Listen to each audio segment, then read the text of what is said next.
Então é possível você ter muita letra e ter pouca revelação sobre o Deus da letra. É possível que você conheça muito sobre a história da Bíblia e conhecer pouco sobre o Espírito Santo falando através da tua boca. Portanto, se você conhecer muito sobre a história, você pode ser um bom historiador. Não basta estudar sobre Deus, você tem que ter experiência com Deus. Não basta pregar sobre Deus, você tem que conhecer Deus. Tem determinadas situações que você está reclamando da parte de Deus, mas é uma plataforma que Deus prepara para você lhe conhecer com maior profundidade. O tema da nossa mensagem hoje é a improbabilidade dos improváveis. A improbabilidade improvável. Diga comigo, a probabilidade improvável. Diga, existe uma probabilidade improvável. Aleluia. Você vai entender melhor sobre isso. Portanto, é uma grande alegria podermos estar reunidos aqui nessa noite. Para quem não esteve no culto de domingo, eu estive ausente durante um tempo na caverna. Estive na caverna por conta de uma situação que tivera acontecido comigo em casa, que tive uma queimadura de 2º grau. Mas nesse momento estou de volta. Estou de volta. Satanás é um mentiroso. Obviamente com muito desconforto aqui na sua frente, estou com muito desconforto aqui nas pernas, mas estou crendo que na minha fraqueza Deus usará a sua força. Porque contrário a Naamã, eu sirvo a um Deus que cura feridas. E eu não sei qual é a tua ferida nessa noite, mas quero te dizer, há um Deus nesse lugar que vai sarar as tuas feridas. Aleluia! Oh, diga glória a Deus.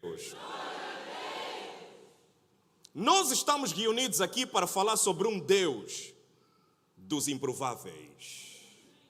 Eu falo de um Deus provedor.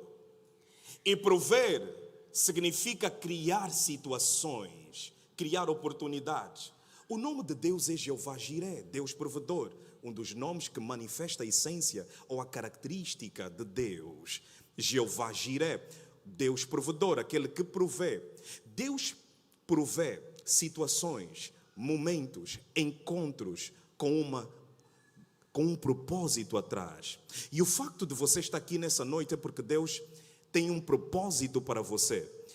O Deus que você serve é um Deus que usa todas as coisas para cooperarem ao teu favor. Portanto, se prepara nessa noite, porque apesar das probabilidades não estarem ao teu favor, o Deus dos improváveis vai fazer algo poderoso na sua vida. Você se lembra de Saulo, o perseguidor dos seguidores de Cristo? Saulo foi um perseguidor. Ele levantou-se para perseguir a igreja do Senhor. Este homem nunca caminhou fisicamente com Jesus, ao contrário dos outros apóstolos que tiveram a oportunidade de estar fisicamente com Jesus e estudar na faculdade teológica de Jesus durante o período físico que Jesus esteve, portanto, aqui na terra manifestando o seu propósito, isto é, o propósito que lhe trouxe aqui na terra. Jesus ficou por 30 anos de preparação para 3 anos e meio de grande manifestação. Meu amado irmão, a tua preparação evidencia a tua manifestação. Quando você está na preparação, a tua preparação, quanto maior ela for, ela é uma fotografia profética que tem na frente de que há uma manifestação muito grande da parte de Deus para você. E quando você se manifesta, todos que estão à tua volta também são abençoados com essa graça. Então Jesus, ele manifestou-se no seu propósito durante os 3 anos, e os 12 discípulos, e muito mais do que eles, andando próximo de Jesus, foram energizados para uma grande missão. Deus usou 12 para mudar multidões, bilhões, nações. Deus vai usar o pouco que você tem na mão para fazer algo grande. Deus não precisa de muito para fazer coisas grandes. Deus precisa de pouco. Deus precisa de pessoas que estão na dependência. Porque quando você está na dependência, Deus te usa. Portanto, Saulo, apesar dele não ter tido a oportunidade de estar com Jesus fisicamente, ele teve um encontro espiritual que mudou completamente a sua vida. Atenção que estamos a falar de Saulo, que era um perseguidor daqueles que estavam no caminho, ou seguiam o caminho. Jesus Cristo, ele apresentou-se como o caminho. Vinde a mim, eu sou o caminho, a verdade e a vida. Portanto, todos aqueles dentro do contexto em que se encontravam seguindo Jesus, os cristãos da época, eles eram chamados de seguidores do caminho. Mas apesar de Paulo não ter tido essa oportunidade de se encontrar fisicamente com Jesus, Paulo recebeu uma revelação tão profunda a respeito da pessoa de Jesus, a respeito de Deus, a respeito do reino dos céus, que ele tivera mesmo dito que eu até não fui autorizado para vos partilhar essas coisas profundas que eu recebi da parte de Deus. E basta você olhar para as cartas paulinas, para as 13 cartas paulinas, você verá a profundidade teológica que existe dentro dessas cartas, as quais, hoje em dia, são utilizadas também como base teológica para que nós aprendamos sobre teologia, o estudo de Deus. Posso ouvir um amém? Amém. O encontro de Paulo foi totalmente improvável. E Deus apresentou-se como Deus dos improváveis. Deus dos improváveis? Sim, Deus dos improváveis. Porque não era provável que pessoas que nem Pedro tivessem autoridade dentro daquele contexto para falar sobre Deus. Pedro, dentro daquele contexto, não era uma pessoa que estava dentro da caixa, ou digamos do ciclo da jornada ministerial, que levava com que uma pessoa fosse uma autoridade para falar sobre Deus. Pedro, naquele contexto, era um simples pescador. Era um homem desenletrado, significa dizer que ele não era alfabetizado. Mas Paulo, ele nos mostra que, diferentemente de Pedro, ele teve uma escola diferente. Nós conseguimos ver que ele foi formado por uma das mentes mais brilhantes da sua época. Paulo aprendeu sobre a fé com uma das mentes mais brilhantes da sua época, Gamaliel. E a semelhança de Paulo, também que era um fariseu, os outros fariseus passaram toda a sua vida estudando, aprendendo sobre Deus, aprendendo informação relativamente à pessoa de Deus. Portanto, os fariseus, se você for a ver no livro de Atos, capítulo número 4, quando Pedro estava no meio dos fariseus a ser confrontado por conta das coisas que ele estava a fazer perante a sociedade, os fariseus mostraram-se maravilhados. Se você for a ver no versículo número 24, eles ficaram maravilhados com a sabedoria que saía da boca de Pedro, principalmente quando tomaram conhecimento que Pedro era uma pessoa iletrada. Ou significa dizer com isso, não era estudado. Pedro era desenletrado, mas ele estava a falar sobre um Deus que ele conhecia, para pessoas que conheciam sobre esse Deus na letra. Presta atenção. As pessoas que se levantaram para confrontar Pedro conheciam o Deus da letra. Só que Deus já existe antes da letra. De forma antropológica, para que nós entendamos, nós estamos a falar da existência, mas Deus não existe dentro daquilo que é a existência em si, porque a existência veio da eternidade. A eternidade deu abertura à existência. A existência é uma matrix da eternidade. Aquilo que é intangível deu origem àquilo que é tangível. Aquilo que é invisível deu origem àquilo que é visível.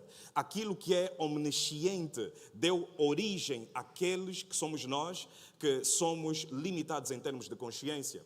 Portanto, Deus não habita dentro da existência, porque a existência é uma matrix criado pela eternidade.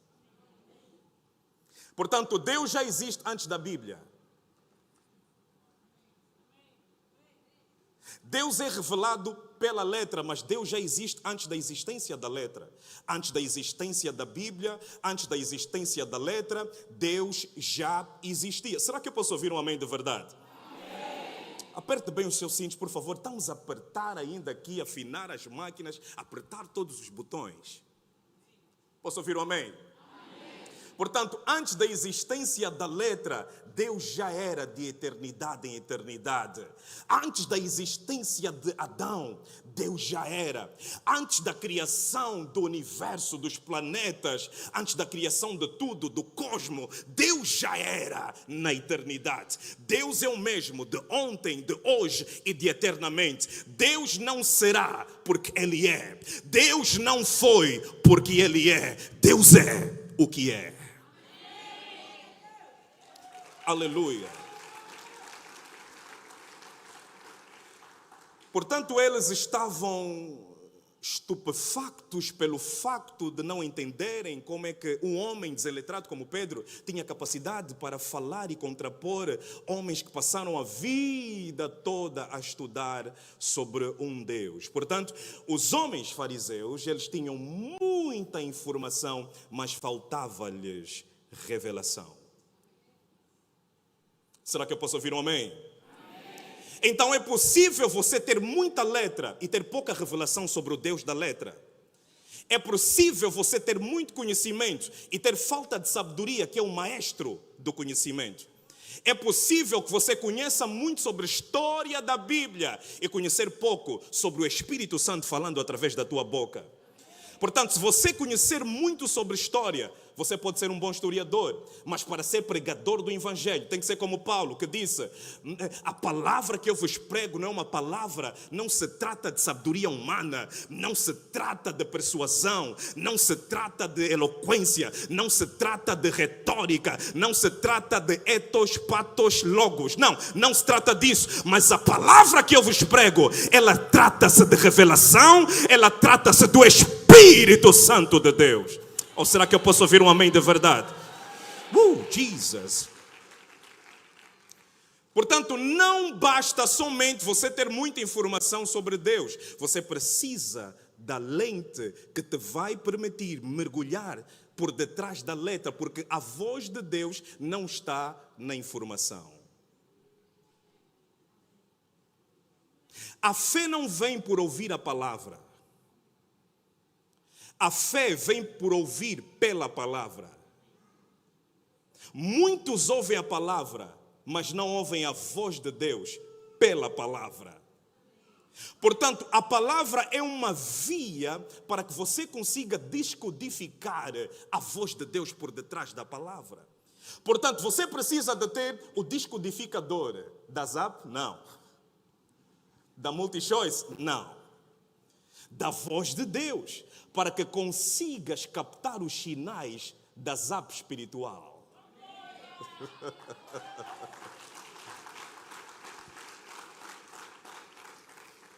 Portanto, o tipo de conhecimento que Deus estava a falar, o meu povo sofre por falta de conhecimento, não se tratava de um conhecimento sistemático, teologia sistemática. Não, o tipo de conhecimento que Deus estava a falar tem a ver com experiência com Deus. Tem muita gente que ouve sobre Deus, mas não muda mesmo ouvindo a palavra que te transforma. É por isso que todos nós podemos estar dentro do mesmo ambiente, mas nem todos nós recebemos a palavra da mesma forma, porque estar dentro do mesmo barco não significa ouvir da mesma forma. Muitos ouvem a palavra e não mudam porque não ouvem a voz de Deus pela palavra. Mas quando você é cheio do Espírito Santo, a palavra que você está a ouvir, ela é como um alvo certeiro que entra e traz transformação na tua mente, na tua alma e no teu espírito. É por isso que muita gente pode ouvir a palavra e não entender o que é que te faz saltar, e não entender o que é que te faz dar glória, e não entender o que é que te faz dançar na presença de Deus, porque você está a ouvir a voz de Deus pela palavra. Aleluia. Será que eu posso ouvir um amém? Portanto, não basta estudar sobre Deus, você tem que ter experiência com Deus. Não basta pregar sobre Deus, você tem que conhecer Deus. Não basta você ouvir muito sobre Deus, mas você também tem que ter experiência com Deus. Veja, Jó tivera dito assim: Senhor, eu te conhecia de ouvir falar, mas agora, depois da experiência, mais do que ouvir falar, eu te conheço face a face, os meus olhos conseguem te ver. Quer dizer que tem determinadas situações que você está a reclamar da parte de Deus, mas é uma plataforma que Deus prepara para você lhe conhecer com maior profundidade. Tem determinadas lutas que você enfrenta na tua vida, que você não deveria perguntar: Senhor, até quando é que o Senhor vai me tirar dessa situação? Mas que você deveria perguntar: Senhor, o que é que tu queres me ensinar dentro dessa luta? O que é que o Senhor quer que eu ouça dentro dessa luta? Qual é a mensagem que o Senhor tem por detrás dessa luta? Porque toda luta, toda informação tem uma voz de revelação que precisa de ser acedida pelo Espírito de Deus. Oh, aleluia!